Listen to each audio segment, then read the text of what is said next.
যেদিন সূর্যের তাপে আমার উম্মতের মাথার মগজগুলো বাতের পেনার মতো টকবক টকবক করে শরীর বেয়ে বেয়ে জমিনে পড়বে বাবা, ওই কঠিন বিপদে সকল নবীরা নাফসিয়া নাফসি করে কানবে। রামচন্দ্রপুরের নবীর উম্মতেরা একটু আগে যেই নবীর উপরে আপনারা আস্তে আস্তে দুরূদ শরীফ পড়েছেন, ওই মদিনার নবী হাসরের ময়দানে আমাদের হবে আপন। আল্লাহু আকবার কোন। যেই নবী হাসরের ময়দানে আমাদের আপন হবে, ওই নবীজির উপরে দুরূদ শরীফ পড়া দরকার আছে না নাই? মুসলমান কারু সিলাই সিন্নি খাইলা মোল্লা চিল্লা না, কথা কোন ঠিক কিনা? আপনারা আজকে এখানে ফতুয়া দিতে হবে, বলবেন মনির সাহেব আজকে আমরা তো জীবনে মাদ্রাসাতে স্কুলে যাই নাই, কি ফতুয়া আপনি জিজ্ঞাসা করবেন? আমি ফতুয়া যেটা জিজ্ঞাসা করবে এটা আপনারা দিতে পারবেন। আল্লাহর নবী যদি দুনিয়াতে না আসতো, এই রামচন্দ্রপুর আজকের এই মাহফিলটাকে হইতো? আপনাদের এই রামচন্দ্রপুর মসজিদটাকে হইতো? দুনিয়ার কোনো কিছু সৃষ্টি হতো না। নবীজির উসিলায় আল্লাহ এই দুনিয়া বানালেন। এই জন্য আমরা নবীজির দুরূদকে গলার মালা বানাবো। আল্লাহর হাবিব নবীজি বলেন, আমার যে উম্মত আমি নবীর দুরূদকে তার গলার মালা বানাবে, আমার যে রামচন্দ্রপুরের দুনিয়ার যেই উম্মত, রামচন্দ্রপুরের আমার যেই উম্মত আমি নবীকে জীবনের চাইতে বেশি ভালোবাসবে, হাসরের কঠিন বিপদের ময়দানে আমি নবী তার কান্ডারি হব, আমি নবী তাকে সুপারিশ করে আল্লাহর জান্নাতে নিয়ে যাব। বলেন সুবহানাল্লাহ। দেহ খাঁচাটা এই মাহফিলে রাখবো, মাইকের আওয়াজ যত দূরে যায় মুসলমান বন্ধুদেরকে জানিয়ে দেব। মাহফিলে আসতে পেরে আমরা সবাই খুশি। জবান খুলে একটু দুরূদ শরীফ পড়ি। আল্লাহুম্মা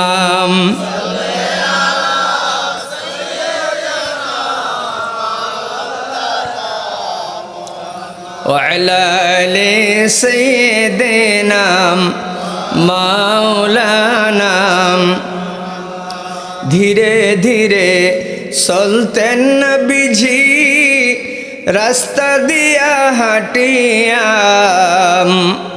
গুনগুন করে কানতেন নবী উম্মতের লাগিয়া। আল্লাহুম্মা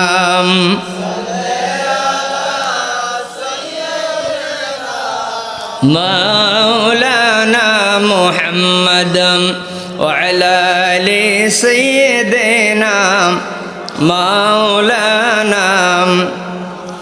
সকলে বলুন আলহামদুলিল্লাহ। আমরা নবীজিরে চিনতে পারি নাই, আরবের গাছপালা আমার নবীরে চিনছে, বনের হরিণী আমার নবীজিকে চিনছে।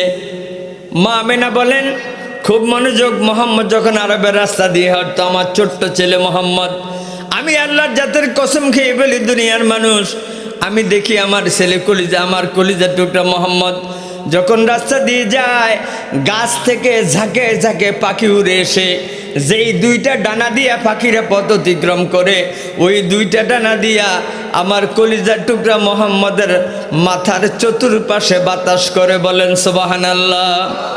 আমার নবী আরবের যেই কোনো রাস্তা দিয়ে হাঁটতেন, গাছের ঢালগুলো নুইয়ে নুইয়ে আল্লাহর হাবিবের চেহারা মোবারকের উপরে ছায়া দিত। কন্যা সুবহানাল্লাহ। আপনাদের এই রামচন্দ্রপুরের কোনো মানুষ কোটিপতি হোক আর দিনমজুর হোক, ওই লোকটা হয়তো চেয়ারম্যান, এমপি, মন্ত্রী, মিনিস্টার, বংশের সারা বংশের লোক, ওই লোকটা যদি রাস্তা দিয়ে যায়, কোনোদিন গাছ থেকে উড়ে পাখি এসে তাকে বাতাস দিবে? কতক্ষণ নাকি দিবে? কই হলো আব্বাস আর কই হলো গাব গাছ? কতক্ষণ ঠিক কিনা? কই হলো আমার নবী আর কই হলাম আমরা? ওই নবীজিকে জীবনের চাইতে বেশি ভালোবাসবো, নবীজির অনুসরণ অনুকরণ করব। টাকা পয়সার ভালোবাসা কবরে যাবে না, ছেলে মেয়ের ভালোবাসা কবরে যাবে না, কবরে যাবে নবীজির প্রেম ভালোবাসা।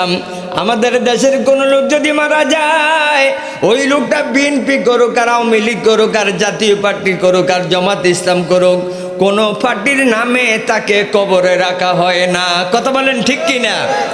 যেই কোনো পার্টির, যেই কোনো দলের যত বড় নেতা মারা যাক না কেন, কবরে রাখতে আমরা পড়ি বিসমিল্লাহে ওয়া আলা মিল্লাতি রাসূলিল্লাহ। আমি এর আগে যদি নবীর প্রিয় হতে পারি, নবীজির আশেক হতে পারি। ও যুবক ভাইরা, বুড়ো বাবারা, আমরা নবীজির সাথে জান্নাতে থাকবো। কন্যা সুবহানাল্লাহ। লা ইলাহা ইল্লাল্লাহ, লা ইলাহা, হয় না আরো জোরে, লা ইলাহা লা ইলাহা লা ইলাহা।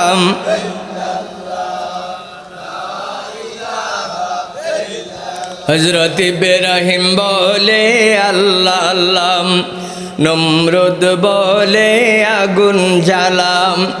আল্লাহ বলেন ও জিবরাইল, আল্লাহ বলেন ও জিবরাইল, খুলে দে জান্নাতের তালা।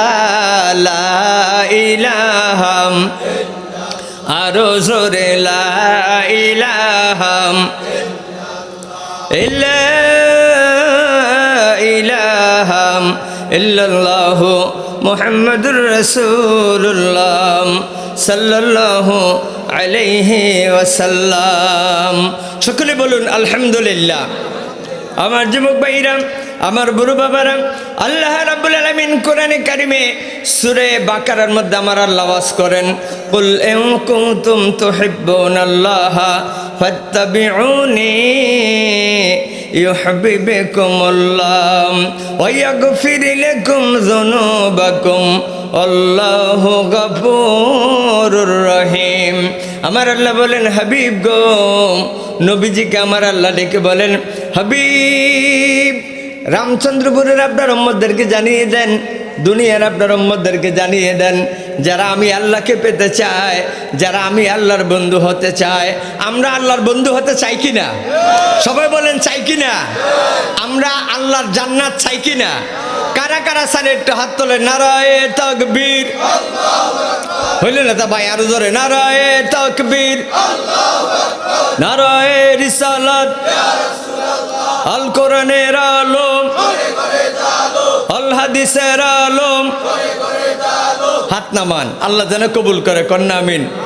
আমার আল্লাহ ডেকে বলেন, আগে আপনাদের সাথে আমার কথা আছে, আমার বড় ভয় লাগতেছে। ভয়ের কথাটা কি আপনাদের কাছে বলবো? আপনারা আমাকে এখানে রেখে কি বাড়িতে চলে যাবেন?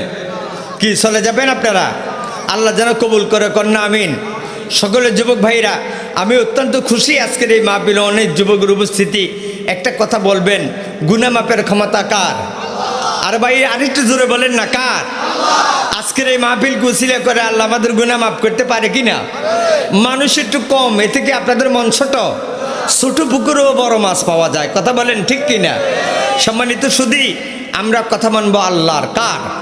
আল্লাহর কোরআনের একটা আয়াত একটা অস্বীকার করা দূরের কথা, আল্লাহর কোরআনের একটা হরফ অস্বীকার করা দূরের কথা বাবা, আল্লাহর কোরআনের একটা জের জবর যদি কেউ অস্বীকার করে, অস্বীকার করতে দেরি হবে, তার ঈমান চলে যেতে দেরি হবে না। কথা বলেন ঠিক কিনা?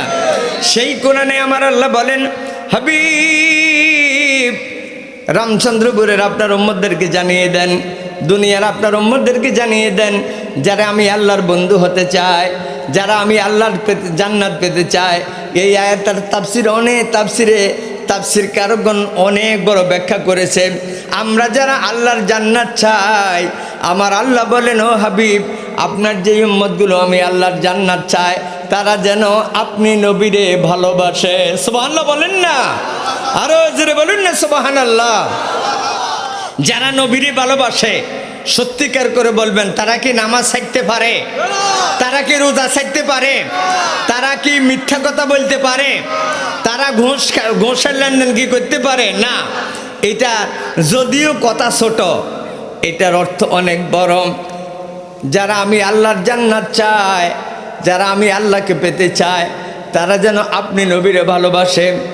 আপনি নবীরে মানে যারা আপনি নবীর আশিক হবে, যারা আপনি নবীকে মানবে, ওয়াগফির লাকুম যুনুবাকুম, আমি আল্লাহ তার জীবনের সব অপরাধগুলো ক্ষমা করে দেব।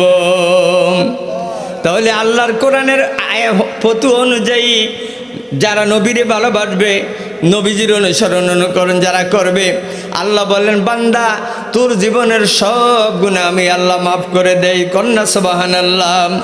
নবীর কথা মানবে যারা হবে জান্নাতি, না মানিয়া আবু জাহেল হইল দোজকি। ঠিক কি না? নবীর কথা মানবে যারা হবে জান্নাতি, না মানিয়া আবু জাহেল হইল দোজকি। আল্লাহ আমাদেরকে রসুল প্রেমিক বানাইয়া দিও, কন্যা আমিন। আরো জোরে বলুন না আমিন। আমার যুবক ভাইরাম, আমার বুড়ো বাবারাম, পবিত্র কোরআনে কারিমের একটা আয়াতে কারিমে আর সামান্য একটু আমি তেলাওয়াত করছি। আমার আল্লাহ বলেন, ওয়াকাদা রাব্বুকা আল্লা তা'বুদু ইল্লা ইয়্যাহু ওয়া বিল ওয়ালিদাইনি ইহসানা। ও দুনিয়ার বান্দা বান্দি, আমি আল্লাহর গোলামির পরে, আমি আল্লাহর দোয়া কপাল দিয়ে আমার দাসত্ব করার পরে তোমরা তোমাদের মা বাবার সাথে মধুর আচরণ করো। কথা আল্লাহর, কথা কার? আরো জোরে বলুন, কথা কার? এখন বর্তমানে স্বামী স্ত্রী দুইজন শিক্ষিত, হ্যাঁ, দুজনে রাত্রে শুইয়া গল্প করে স্ত্রী স্বামীরে কয় আমি তোমারে কত লাইক করি, ইংরেজিতে কয়। যুবক ভাইরা আমার দিকে একটু খেয়াল করেন তো, স্বামীও শিক্ষিত, স্বামী কয় তুমি তো আমারে ভেরি ভেরি লাইক করো, মানে বেশি বেশি ভালোবাসো। স্ত্রী কয় যদি আমি সত্যিই তোমারে বেশি ভালোবাসি, যত ভালোবেসেছি আরও বেশি ভালোবাসবো, তবে একটা কাজ করতে হবে। কয় কাজ কি বলো? স্বামীকে বলো কি কাজ? কয় তোমার বুড়ো মারে আর তোমার বুড়ো বাবারে যদি ভিন্ন করে দাও, আগামী দিন থেকে তোমারে আরও বেশি করে লাইক করব, ভালোবাসবো। বলবেন হুজুর আপনি তুমি বলেন কেন? আগেকার জামানার মহিলাটি ছিল মূর্খ, স্বামীরে বলতাম নে। বর্তমান মহিলারা I com, B com, M com, আকল কমতে কমতে একবারে কমে আসছে। বর্তমান মেয়েরা স্বামীরে কয় তুমি, কি কয়? কথা বলেন, কি কয়? স্ত্রী স্বামীরে কয় ও স্বামী, আগামী দিন সকালে যদি তোমার বুড়ো মারে আর বাবারে ভিন্ন করে দাও, আমি তোমারে বেশি করে ভালোবাসবো, লাইক করব। নিষ্ঠুর ছেলে স্ত্রীর ধোকায় পড়ে, পরের দিন সকালে মাকে ডাক দেয়, মা, মা জননী ঘর থেকে বাহির হয়ে আসছে, বাবা কেন ডাক দিলি? চেহারার দিকে সেই দেখে দুটা চক্ষু ডিমের কুসুমের মতো লাল। মার শরীরে কম্পন এসে গেছে, মার শরীর কাঁপা শুরু করে দিছে। নিষ্ঠুর ছেলে কমাগো, আজ 10 বছর বিদেশ করে আপনাকে খাওয়াই, আজকে থেকে আপনারা ভিন্ন হন। বউয়ের কথায়, স্ত্রীর কথায় মা বাবারে ভিন্ন করে, এরকম 2-1জন ছেলে আপনাদের এলাকায় আসেনি? কথা কন্যাকা আসেনি? যুবক, সুন্দর স্ত্রীর মায়ে পরে মন মনে ব্যথা দিও না, বাবার মনে ব্যথা দিও না। মা বাবারে ব্যথা দিলে জান্নাতে পাইবা নাম। মা গো আপনার মতো আপন কেহ নাই। কথা বলেন আসেনি? এই যুবক, মায়ের মতো আপনার কেউ নাই। এই দুনিয়ায় ছেলে মেয়ে যত বড় বিপদে পড়ুক না কেন, সকলে জানার আগে জানে মায়। কথা বলেন ঠিক কি না? সকলে, এই ছেলে, এই সাবধানে বসো, এবার বসো। কি স্টেজে কোনো লোক নাই? আহা, ইব্রাহিম সাহেব আপনার একটু চা দেন। এই তুমি স্টেজে বসবে এখন। এই এতে একটা খাতা আর কলম লো, সাদা একটা খাতা আর একটা কলম লো। এখন থেকে যেই লোকটা উঠবে, ছোট হোক আর বড় হোক, ওনার নামে মসজিদের জন্য 5,000 টাকা লিখবে। কথা বুঝছো কি কইছি? একটা লোক যেন উঠতে না পারে। এই শোনেন বাবা, আমার যুবক ভাইরা, গতকালকে এই মুহূর্তে অনেকে বাড়িতে ছিলেন, দোকানে ছিলেন। কথা বলেন ঠিক কিনা? আজকে সবাই বেহেশতের বাগানের মেহমান হয়ে আছেন। আমি প্রাণ খুলে দোয়া করবো, আল্লাহ এই মাহফিলে আমার যে সমস্ত বুড়ো বাবারা বসে আছে, আল্লাহ তুমি তাদেরকে জোয়ানের মতো শক্তি দিও, কন্যা আমিন। আমার যে সমস্ত যুবক ভাইরা মাহফিলে বসে আছে, আল্লাহ আমার যুবক ভাইদেরকে খালিদ বিন ওলীদের মতো, গাজী সালাউদ্দিন আইবির মতো ইসলামের বীর মুজাহিদ বানিয়ে দিও, কন্যা আমিন। আমি জানি বুড়ো বাবাদের এই শীতকালে একটা সমস্যা হয়, বেশি প্রস্রাব হয়। এই যুবকেরা হাসি দিও না, একদিন আমাদের ওই অবস্থা হবে। কথা বলেন হবে কি না? আমার যে সমস্ত বুড়ো বাবারা ওই অসুস্থতায় আছে, আমরা দোয়া করবো, আল্লাহ তুমি তাদের কঠিন বিমার সেবা করে দিও, কন্যা আমিন। একটু দুরূদ শরীফ পড়ি। আল্লাহুম্মা সাল্লি আলা কমা সাদি একটু, হ্যাঁ বেশি না। মাওলানা মুহাম্মদ ওয়া আলা আলি মাওলানা।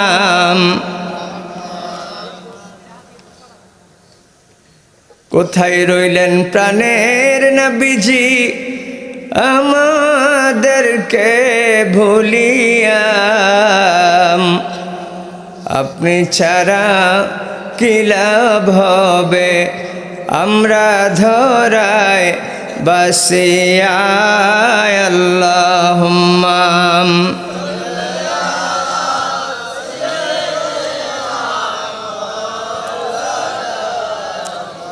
وعلى آل سيدنا মাওলানা মুহাম্মদ। যুবকেরা খুব মনোযোগ। ওই মায়ের কথা আমি বলেছি, মা দোয়া করলে ওই দোয়া খালি যায় না। কথা বলেন ঠিক কি না? আমি আমার খুতবা শুরুতে আপনাদেরকে নিয়ে দোয়া করেছি। আমার দোয়া কবুল হতেও পারে, নাও হতে পারে। জৈনপুর হুজুরের দোয়া কবুল হতেও পারে, নাও হতে পারে। সারসিনার হুজুরের দোয়া কবুল হতেও পারে, নাও হতে পারে। কিন্তু তোমার বাড়ি হলো রামচন্দ্রপুর, তোমার মা জননী বৃদ্ধ, একবারে গুজা হয়ে গেছে, ডিমের কুসুমের মতো চামড়াটি নরম হয়ে গেছে। ওই মা যদি তোমার আর আমার জন্য দোয়া করে, দুইটা ঠোঁট থেকে বাহির হতে দেরি, আল্লাহর রাজদরবারে কবুল হতে এক মুহূর্ত দেরি হবে না। আল্লাহু আকবার কন্যা। আমার ভাইরা, নবীজির একজন সাহাবী এসে আল্লাহর হাবিবকে প্রশ্ন করলেন, হুজুর, মা বাবার প্রতি আমার কি হক আছে? এই দুনিয়াতে আমি এসেছি, আমি সর্বপ্রথম কার সাথে ভালো ব্যবহার করব?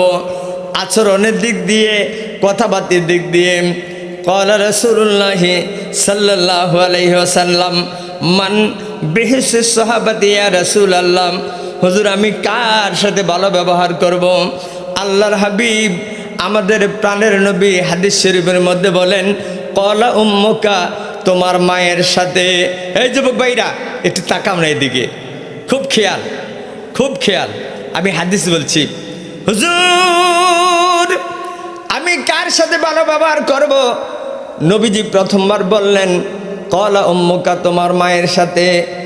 জলিল কদর সাহাবী আবার আল্লাহর হাবিবকে ডেকে বলে, ক্বালা সুম্মা মান? হুজুর, এরপর আমি কার সাথে ভালো ব্যবহার করব? আল্লাহর হাবিব বলেন, ক্বালা উম্মুকা, তোমার মায়ের সাথে। তৃতীয়বার সাহাবী আবার বলে, ক্বালা সুম্মা মান? হুজুর, এরপর কার সাথে আমি ভালো ব্যবহার করব? আল্লাহর হাবিব বলেন, ক্বালা উম্মুকা, তোমার মায়ের সাথে। কয়বার বলছে? কথা বলেন, কয়বার? চতুর্থবার আমার সাহাবী আল্লাহর হাবিবকে ডেকে বলে, ক্বালা সুম্মা মান? ওগো আল্লাহর নবী, এরপর আমি কার সাথে ভালো ব্যবহার করব? আল্লাহর হাবিব বলেন, ক্বালা আবাকা। ও সাহাবী, তোমার আব্বার সাথে তুমি ভালো ব্যবহার করিও। মায়ের কথা নবীজি 3 বার বলেছে, বাবার কথা আমার নবী 1 বার বলেছে। বুড়ো বাবার মার কথা যে নবীজি 3 বার বলেছে, এর মধ্যে উন্নত মানের কারণ হলো 3টা। কয়টা বলেন তো? আমরা 10 মাস 10 দিন ছিলাম মায়ের পেটে। কথা কোন ঠিক কিনা? 2.5 বছর 3 বছর দুধ খাওয়াইছে মা, পায়খানা প্রস্রাব পরিষ্কার করছে মা। এই 3 কারণে আমার নবীজি মায়ের কথা 3 বার বলেছেন। বুড়ো বাবারা, যুবকেরা, রামচন্দ্রপুরের যুবক, মায়ের সাথে চোখ রাঙিয়ে কথা বলো, বাবার সাথে চোখ রাঙিয়ে কথা বলো। তুমি মার মনে ব্যথা দিয়া, বাবার মনে ব্যথা দিয়া রামচন্দ্রপুর জামে মসজিদে নামাজ পড়তে পড়তে পড়তে পড়তে যদি কপাল ছিদ্র করো, একটা হজের জায়গায় 10টা হজ করো, 1 টাকা দানের জায়গায় কোটি কোটি টাকা দান করো। আমি মিজানুর রহমান মনিরি ফতুয়া দিয়ে গেলাম, তোমার নামাজ রোজা দান করার কোনো কিছু আল্লাহর দরবারে কবুল হবে না। মা গো, আপনার মতো আপন কেহ নাই। সকলে জবান খুলে বলেন আল্লাহ, আরো জোরে বলেন আল্লাহ। আওয়াজটা হলো না। সবাই জবান খুলে বলুন আল্লাহ। জবান খুলে কোন মা। মা বললে মন ভরে যায়, আল্লাহ বললেও মন ভরে যায়। ও যুবক, আমার নবী মসজিদে নববীর সামনে ওয়াজ করেছে। সাহাবী, তোমাদের কাহারো মা আসেনি? কেউ কেউ হাত তুললেন, হুজুর আমার মা আছে বাবা নাই। কেউ হাত তুললেন, হুজুর আমার বাবা আছে মা নাই। আল্লাহর হাবিব বলেন, তোমার মায়ের চেহারার দিকে, বাবার চেহারার দিকে যদি প্রতিদিন একটাবার নজর করো, একবার যদি আব্বার চেহারার দিকে, মায়ের চেহারার দিকে তুমি মায়ার নজরে তাকাও, তাকাইতে দেরি হবে। তোমার আমলনামার মধ্যে একটা কবুল হজের সওয়াব লিখতে দেরি হবে না। জোরে বলুন না সুবহানাল্লাহ। সাহাবী, যখন আমার নবী এই কথা বললেন, মার চেহারার দিকে বাবার চেহারার দিকে তাকাইলে হজের সওয়াব পাওয়া যায়, সাহাবী সাথে সাথে বললেন, মান নাজারা মিআতা মাররাতিন। খুব খেয়াল, মান নাজারা মিআতা মাররাতিন। ওগো আল্লাহর হাবিব, আমি যদি প্রতিদিন আমার আব্বা আম্মার চেহারার দিকে 100বার তাকাই, আমার নবী ডেকে বলে, সাহাবী রে, মা বাবার চেহারার দিকে যদি তুমি প্রতিদিন 100বার তাকাও, একটা নয় দুইটা নয়, 100 কবুল হজের সওয়াব আমলনামায় লেখা হবে। যুবকেরা রে, এমন মায়ের মনে ব্যথা দিও না, বাবার মনে ব্যথা দিও না। মা বাবারে ব্যথা দিলে জান্নাতে পাইবা নাম। মা বাবারে ব্যথা দিলে জান্নাত পাইবা নাম। মা যদি আমাকে পেটে না নিত, এই সুন্দর বিউটিফুল স্ত্রী লইয়া কিন্তু ঘর করা সম্ভব হতো না। কথা বলেন ঠিক কিনা? কিন্তু আজকে যদি মা যদি কথা বলে, মার কথা মানে না, মাকে পাত্তা দেয় না। মারে কয় বুড়ি, বাবারে কয় বুড়া, শ্বশুরে কয় আব্বু, শাশুড়িরে কয় আম্মু। কথা কন ঠিক কিনা? ও মিয়াম, কিছুদিন আগে দেখি রাস্তার পাশে ঘর, তো ছেলেটা রিক্সা চালা। মা ঘাটার আগে আইসা কয়, বাবা আমার জন্য পান নিয়ে এসো বাজার থেকে। ছেলেকে, মা সারাদিন ছাগলের মতো পান চাবা, নওজুবিল্লাহ বলবেন না। আমার কাছে কোনো টাকা নাই, কিন্তু বাজারে যাওয়ার পরে সুন্দর স্ত্রী যদি আমার জন্য স্নো নিয়ে আইও, লিপস্টিক নিয়ে আইও, সোরার ঘরে সোরা, তেল্লা সোরা, সুদি টাকাই না, বউয়ের জন্য স্নো নিয়ে বাড়ি আসে, লিপস্টিক নিয়ে বাড়ি আসে। মা যদি কয়, বাবা আমার ভালো জিনিস খেতে মন চায়, ওই ছেলে কয় পয়সা নাই। যুবকেরা রে, যদি জান্নাতে থাকতে চাও, কবরটা যদি বেহেশতের টুকরা বানাইতে চাও, মায়ের সাথে মধুর ব্যবহার করো। মা জননী আমার মা, মা জননী মাম, মা জননী আমার মা, মা জননী মাম। যুবকেরা রে, মা আমি দোয়া করে হয়তো দোয়া কবুল না হতে না পারে, আমি দোয়া করলে হয়তো এই দোয়া বিতা যেতে পারে। মা যদি দোয়া করে সেই দোয়া কবুল। সুবহানাল্লাহ বলেন না। বাইজিদ বুস্তামি আল্লাহর জবরদস্ত ওলি হয়েছেন মায়ের দোয়ায়। কার দোয়ায়? আপনাদেরকে কষ্ট হয়? আপনাদের জন্য মাহফিল কমিটি তাবারুকের ব্যবস্থা করেছে। আমি বলবো, হ্যাঁ কি হয়েছে, সমস্যা কি? হ্যাঁ, তাবারুক দিবে, কিছুক্ষণের মধ্যে তাবারুক দেওয়া হবে। আপনারা যারা বাড়িতে আছেন, দোকানে আছেন, সবাই চলে আসেন। আমি অত্যন্ত খুশি আপনাদের উপরে। এই গভীর রাত্র পর্যন্ত আপনারা বসে আছেন। আমার দিকে তাকান, আমার দিকে তাকান। বাইজিদ বোস্তামের আম্মা অসুস্থ, বাইজিদ বোস্তামের আম্মা যান অসুস্থ। রাত্রেবেলা গো বাবা আমাকে একটা গ্লাস পানি দে, আমাকে একটা গ্লাস পানি দে। আগেকার জামানায় দেখবেন 2-3 গ্রাম দূর, এটা বুড়ু বাবা যারা আছে তারা বলবে, প্রত্যেক গ্রামে কোনো গ্রামে মোটেও কলের ব্যবস্থা ছিল না। এখন না বর্তমানে মডেলের যুগ, প্রত্যেকের ঘরের দরজায় ঝর্ণা সিস্টেম টিউবওয়েল। কথা বলেন ঠিক কিনা? বাইজিদ বুস্তামির মা যখন বললেন, বাবা আমাকে একটা গ্লাস পানি দে, একটা গ্লাস পানি দে, অনেক দূর থেকে পানি এনে দেখে, হে যুবকেরা কেমনে, আমি যে বলছি ডকুমেন্টস দিছি, মায়ের দোয়া বিতে যাবে না কোনো দিন। এই দুইটা ঠোঁট থেকে বাহির হতে দেরি, আল্লাহ রাজ দরবারে কবুল হতে দেরি হয় না। কন্যা সুবহানাল্লাহ। অনেক দূর থেকে এখানে তো অনেক যুবকের বয়স 20 বছর, অনেকের বয়স 30-40 বছরের যুবক এখানে আছেন। অনেক দূর থেকে 6 বছরের ছেলে বাইজিদ অনেক দূর থেকে পানি এনে দেখে মা জননী নাক ডেকে ডেকে ঘুমায়। শিশু বাইজিদ মনে মনে কয়, আমি যদি আমার মাকে এখন ঘুম থেকে জাগাই আমার মার ঘুমের ব্যাঘাত হবে। দেখবেন অনেক সময় ঘুমন্ত কোনো মানুষকে যদি হঠাৎ কেউ জাগায় তার শরীরের মধ্যে কম্পন এসে যায়। কথা বলেন ঠিক কিনা? বাইজিদ বুস্তামি ছোট্ট ছেলে আমার দিকে তাকান। ছোট্ট ছেলে মনে মনে কয়, আমি যদি এখন আমার মাকে ঘুম থেকে জাগাই, মা তো এমনি অসুস্থ, আরও বেশি অসুস্থ হয়ে পড়বে।